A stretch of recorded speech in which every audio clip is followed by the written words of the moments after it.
दोस्तों, आज हम आपको एक गरीब घर के रमजान का वाकया सुनाने वाले हैं। ये कहानी चचा कमाल नाम के एक शख्स की है। चचा कमाल समीर के ऑफिस में साफ सफाई का काम किया करते थे। एक बार वो चाय का कप हाथ में पकड़े हुए समीर के ऑफिस में दाखिल हुए और कहा, साहब जी आपकी चाय। समीर ने चचा कमाल की तरफ देखा और कहा, चचा आप बैठ जाएं। चचा कमाल समीर की तरफ देखते हुए कुर्सी पर बैठ गए। समीर ने कहा, चाचा जी आप तो जानते हैं अभी मेरा बिजनेस ना होने के बराबर में है। मैं अभी ज्यादा लोगों को तनख्वाह नहीं दे सकता हूँ। बस कुछ जरूरत के लोगों को काम पर रखूंगा, बाकी सबको निकाल दूंगा। आप भी कल मैनेजर से मिल लेना और अपना हिसाब कर लेना। अब मुझे आपकी जरूरत नहीं है। ये सुनकर चचा कमाल हसरत भरी निगाहों से समीर की तरफ देखने लगे। चचा परेशान हो गए और किसी सोच में डूब गए। समीर ने चचा कमाल को आवाज दी, लेकिन ऐसा लग रहा था जैसे चचा सुन ही नहीं रहे हो। समीर ने जोर से आवाज दी तो चचा किसी के दर्द भरे ख्वाब से बाहर आए। पता नहीं वो क्या सोच रहे थे। चचा कमाल की सफेद दाढ़ी थी और वो बूढ़े हो चुके थे। उन्होंने कपकपाते हुए कमजोर हाथ से चाय का कप उठाया। अच्छा, अल्लाह आपकी मुश्किलों को आसान फरमाए। हमारा मालिक अल्लाह है। समीर खुद भी परेशान था क्योंकि उसका कारोबार तकरीबन खत्म हो चुका था। समीर घर आया, बहुत परेशान था। बीबी को आवाज दी कि मेरे लिए एक कप चाय बना दो। बीबी पास आई और कहा, आप बहुत परेशान लग रहे हैं। समीर ने लंबी सांस ली और कहने लगा, क्या बताऊं, बैंक से लोन लेकर कुछ कॉन्ट्रैक्टर के साथ साइन किया था। कल बैंक वाले भी पैसा लेने के लिए आ जाएंगे। कोई भी कॉन्ट्रैक्टर पैसे नहीं दे रहे हैं। बीबी ने कंधे पर हाथ रखे और कहा, आप परेशान ना हो, सब कुछ ठीक हो जाएगा। मैं आपके लिए चाय बनाकर लाती हूँ। उधर चचा कमाल अपने घर आए तो वहाँ किराए वाला खड़ा था। वो कहने लगा, पिछले 4 महीने का किराया बाकी है, वो देना है या घर से बाहर निकालूं। चचा कमाल हल्का सा मुस्कुराए और कहा, हाँ हाँ बशीर साहब, पहले चाय पी लो, आओ घर के अंदर आ जाओ। बशीर सख्त लहजे में बोला, आप चाय रहने दे, मुझे मेरा किराया दे दे, बस यही काफी है। चचा कमाल धीरे से बोले, कल दे दूंगा, कल शाम को आ जाना। इसके बाद चचा घर के अंदर चले गए। उनके 3 बच्चे थे। बड़ी बेटी 20 साल की थी, छोटा बेटा 17 साल का और सबसे छोटी बेटी 12 साल की थी। उन्होंने बेटी को आवाज दी और कहा, बिटिया पानी का एक गिलास ला दो। बेटी पानी लेकर आई और चचा किसी सोच में गुम हो गए। बेटा पास आया और कहने लगा, अब्बा परसों पहला रोजा है, रमजान का सामान लेने कब जाना है। और हाँ, आपने कहा था इस रमजान में आप फ्रिज ले लेंगे, वो कब लाना है। अब्बा मुस्कुराए और कहा, बेटा ले आएंगे, अल्लाह देगा। मगरिब की आजान होने लगी। सब वजू करने लगे और नमाज को अदा की। दूसरे दिन बीबी बोली, अजी सुनते हैं कि आज आपने काम पर नहीं जाना है। टाइम देखे 9 बज गए हैं। चचा कमाल बीबी की आंखों में देखकर बोले, अभी हमारे इम्तिहान बाकी है, अभी शायद हमारे सफरे आजमाइश बाकी है। साहब ने मुझे नौकरी से निकाल दिया। वो कहते हैं कि अब तुम्हारी जरूरत नहीं है। इतना सुनते ही बूढ़ी बीबी का सर चकरा गया। रमजान शुरू हो रहा है, कल पहला रोजा है। बच्चे रमजान के सामान लाने का बात कर रहे हैं और अब हमारे लिए एक और इम्तिहान। कब हमारे खुशहाली के दिन आएंगे। चचा कमाल बोले, अल्लाह वारिस है, परेशान ना हो। दूसरे तरफ बाजारों में लोगों की भीड़ थी। लोग रमजान शरीफ के इफ्तारी का सामान खरीद रहे थे। सेब, केला, तरबूज, रूअफ़ज़ा वगैरह लिए जा रहे थे। चचा कमाल का बेटा अपने दोस्त के साथ बाजार गया। उसके दोस्त को भी सामान खरीदना था। चचा कमाल का बेटा हसरत भरी निगाहों से देख रहा था कि लोग कितना कितना सामान लेकर जा रहे हैं। मैं भी जाकर अब्बा से कहता हूँ हम भी रमजान का सामान लेने के लिए जाएंगे। उधर चचा कमाल को ऑफिस से जो भी हिसाब मिला, जो भी पैसे मिले, वो सारे पैसे लाकर मकान मालिक को दे दिए और फिर से जेब खाली हो गए। परेशानी का आलम था। जानता था कि बच्चे बाजार जाने के लिए कहेंगे, बच्चों का सामना भला कैसे करते। हिम्मत करके अपने घर की तरफ चल पड़े। बेटा देखते ही बोला, अब्बा आप ही ने ये सामान का लिस्ट लिख कर दी थी, चलो हम भी सामान लेकर आते हैं। चचा ने अपने आंसू पलकों में छुपा लिए और धीरे से बोले, बेटा मुझे कहीं से पैसे मिलने हैं, फिर जाकर ले आएंगे। बेटा बोला अब्बा वो हमारे हमसाये का बेटा है ना, वो पूरे 5,000 का सामान लेकर आया है। ये सुनकर अब्बा चुप हो गए। आज पहला रोजा था। सेहरी में खाने के लिए क्या था? वही रात का बना हुआ खाना। चाय बनाने के लिए दूध तक नहीं था, खाने के लिए दही, रात की बची हुई सब्जी। सबने गरम करके सेहरी कर ली और इबादत में लग गए। दिन गुजरा और इफ्तारी का वक्त होने वाला था। बड़ी बेटी ने दाल चावल बनाए। छोटी बेटी को बोला, जाओ पड़ोसी के घर से थोड़ा सा बर्फ मांग कर लाओ। छोटी बेटी ने एक घर का दरवाजा खटखटाया तो एक औरत ने दरवाजा खोला और कहा, हाँ क्या बात है? तो छोटी बेटी ने कहा, आंटी मेरी अम्मी कह रही है थोड़ा सा बर्फ दे दो। ये सुनते ही वो औरत मुंह बनाकर बोली, कोई बर्फ नहीं है, हर रमजान तुम लोग आ जाते हो, हम लोगों ने क्या तुम्हारा कोई ठेका ले रखा है? वो बच्ची खामोश हो गई और वापस जाने लगी। तो औरत बोली, रुक जा, आज ले जा, कल मत आना।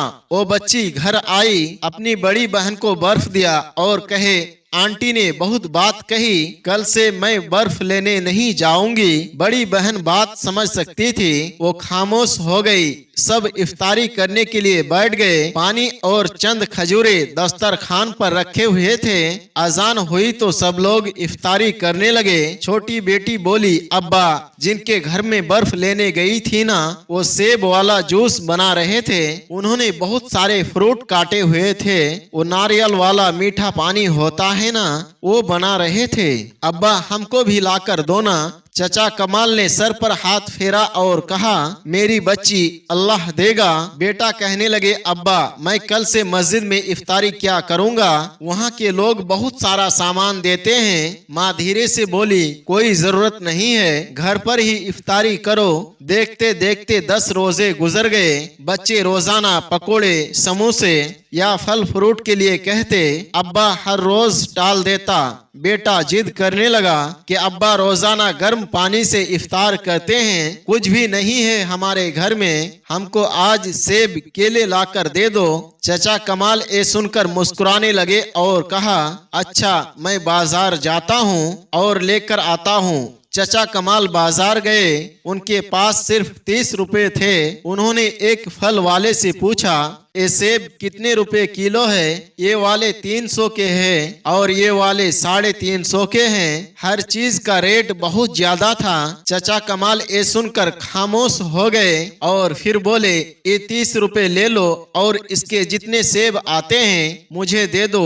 दुकानदार हंसने लगा और कहा, चचा बस 30 रुपए का एक ही सेब आएगा। इत्तेफाक से समीर, जिसके ऑफिस में चचा कमाल काम क्या करते थे, वो भी फल खरीदने के लिए आया हुआ था। वो अपने गाड़ी में बैठा था कि इतने में उसकी नजर चचा कमाल पर पड़ी। चचा कमाल दुकान वाले से बोले, वो जो नीचे वाली टोकरी में सेब और केला पड़ा हुआ है ना, वो मुझे दे दो। दुकानदार बोला, चचा वो मैं अपने बकरियों को देता हूँ, वो खराब फल है। चचा कमाल बोले, ये 30 रुपए रख लो और आज मुझे वो दे दो। मेरे बच्चों को आज 10 रोज गुजर गए हैं, एक दिन भी फ्रूट नहीं खाया है, एक खजूर से रोजा इफ्तार करते हैं, अल्लाह तुम्हारा भला करेगा। दुकानदार को उसकी बात पर तरस आ गया। उसने 30 रुपए वापस किए और कहा, चचा टोकरी उठाकर ले जाओ। समीर ये सब कुछ अपने आंखों से देख रहा था। चचा उस फल वालों को दुआएं देने लगे। खराब फलों के टोकरी से कुछ सही फल एक थैली में डालने लगे और साथ ही उसे दुआएं भी देते जा रहे थे। ये मंजर देखकर समीर की आंखों में आंसू आ गए। उसे अपना इफ्तारी का दस्तरखान याद आ गया। तरह तरह के फल, पकोड़े, समोसे, बिरयानी, जूस, जामेश्री। उसके दिल में कांप सी पैदा हो गई। चचा कमाल पैदल तेज तेज कदमों से चले जा रहे थे। इफ्तारी का वक्त करीब था। समीर भी गाड़ी लिए उनके पीछे जाने लगा और चचा का घर देख लिया और फिर जल्दी से बाजार आया और जरूरत का सामान खरीदा। कार चचा कमाल के घर के सामने लगा दी और दरवाजे पर दस्तक दी। चचा कमाल के बेटे ने दरवाजा खोला। समीर ने कहा, चचा कमाल के घर यही है। बेटे ने हाँ में अपना सर हिलाया और कहा, मैं उनका बेटा हूँ, अंदर आ जाइए। इतने में आजान होने लगी। समीर घर में दाखिल हुआ तो देखा जमीन पर दस्तरखान बिछाया हुआ है। चंद खजूरें एक प्लेट में रखी थी और सड़ा गला सा फल फ्रूट काट कर एक प्लेट में रखा था। समीर ने अपने कार से फल फ्रूट निकाले और उनको दिए। चचा कमाल की आंखों में आंसू आ गए। पकोड़े समोसे भी दिए। सबके चेहरे पर एक मुस्कुराहट सी छा गई। समीर ने उनके साथ बैठकर रोजा इफ्तार किया। चचा के तरफ देखकर कहा, चचा आप कल से वापस आ जाना और हाँ, हर रोज इफ्तारी का सामान आपके घर पहुंच जाया करेगा। चचा कमाल उसे हजारों दुआएं देने लगे। समीर अपने घर जा रहा था। आज दिल को अजीब सा सुकून महसूस हो रहा था। घर गया और बीबी से कहने लगा, कल से इफ्तारी का सामान सिर्फ जरूरत का काटना। इफ्तारी एक खजूर से भी की जा सकती है, लेकिन बहुत से लोग ऐसे हैं जिनको एक खजूर भी मैसर नहीं है। कल से कुछ फ्रूट चचा कमाल के घर भेज देना। इतने में समीर के फोन की घंटी बजी। दूसरी तरफ से दूसरे कंपनी का मैनेजर बात कर रहा था। उसने समीर से कहा, सर आपके अकाउंट में 20 लाख रुपए ट्रांसफर कर दिए गए हैं। बाकी के पैसे आपको ईद के बाद मिल जाएंगे। समीर आसमान के तरफ देखने लगा। एक सुकून उसके चेहरे पर झलक रहा था। आज वो बहुत खुश था। छोटी सी नेकी ने कितना कुछ बदल दिया। चचा कमाल के घर मुस्कुराहटें खुशबू बनकर महकने लगी और समीर के कंपनी को पैसे भी मिल गए। दोस्तों, आप तमाम से दरखास्त है कि माह रमजान में अपने आसपास रहने वाले गरीबों और जरूरतमंदों का जरूर ख्याल रखा करें। हमारे आसपास बहुत सारे ऐसे लोग होते हैं जो अगरचे गरीब होते हैं, जरूरतमंद होते हैं, लेकिन वो किसी के सामने अपना हाथ फैलाना पसंद नहीं करते।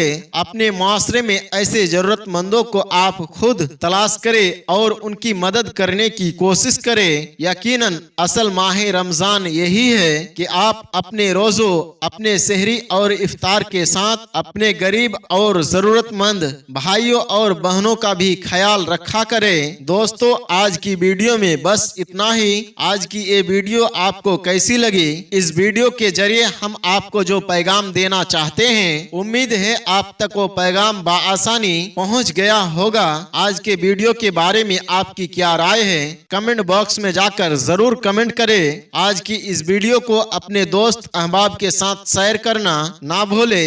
अगर आपने हमारी वीडियो को लाइक नहीं किया तो अभी लाइक कर ले। अगर आप हमारे चैनल पर नए आए हैं, आपने इसे सब्सक्राइब नहीं किया तो अभी सब्सक्राइब कर ले और आइंदा आने वाले ऐसे ही वीडियोस की नोटिफिकेशन के लिए बेल आइकन पर क्लिक करना ना भूले। अल्लाह हाफिज।